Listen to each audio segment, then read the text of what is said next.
Kita semua tahu ada 6 selat utama di dunia ini, atau disebut Major Strait. Dari 6 selat utama dunia tersebut, 4 ternyata berada di Indonesia. Mengapa dikatakan Major Strait atau selat utama? Benar, selat itu adalah laut di antara 2 pulau. Ada ratusan sebenarnya di dunia ini. Tapi mengapa dikatakan ada selat utama? Karena selat itu dilalui oleh kapal perniagaan. Jalur niaga tersebut memberikan julukan sebagai Major Strait. Dari 6 selat tersebut, nomor 1 ada di wilayah Indonesia, yaitu Selat Malaka. Sekali lagi, dari 6 selat penting dunia tersebut, 4 berada di Indonesia, di mana kita ketahui terusan Panama, terusan Suez itu adalah selat yang di luar Indonesia. Tetapi tahukah kita bahwa Selat Malaka adalah selat yang dilewati lebih dari 100.000 vessel atau kapal niaga besar setiap tahunnya. Dan selat ini merupakan selat terbanyak dilintasi kapal, sehingga dikatakan sebagai selat nomor 1 di dunia. Kita perhatikan negara di utara Indonesia, ada Jepang, Hong Kong, Taiwan, Korea Selatan, Cina,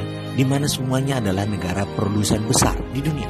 20% vessel mereka ke Amerika Utara, 80% kapal niaga mereka menuju arah Asia Timur, Asia Tenggara, Afrika, dan Eropa. Dan semuanya melalui selat di Indonesia. Bahkan ada 18 juta barel per hari kebutuhan BBM negara utara Indonesia tersebut, di mana 80%-nya disediakan oleh Selat Hormuz, juga melalui Selat Malaka. Australia kalau mengirim barang ke negara utara Indonesia tersebut, pasti melewati Selat Lombok dan Selat Makassar. Lalu Indonesia dapat apa sih sebenarnya? Jujur, Indonesia tidak dapat apa-apa dari laut yang dipakai tersebut, dari selat yang dipakai tersebut, tidak dapat apa-apa. Oke, itu masa lalu. Kalau ke depan bagaimana? Bagaimana kalau kita kendalikan selat itu sebagai aset bangsa? Peraturan internasional tidak ada yang mengatur negara archipelago seperti wilayah Indonesia, seperti wilayah negara-negara Pasifik Selatan. Kita peraturan internasional itu selalu mengacu pada aturan kontinental atau daratan. Kita harus ubah wilayah laut selat Indonesia sebagai wilayah Indonesia,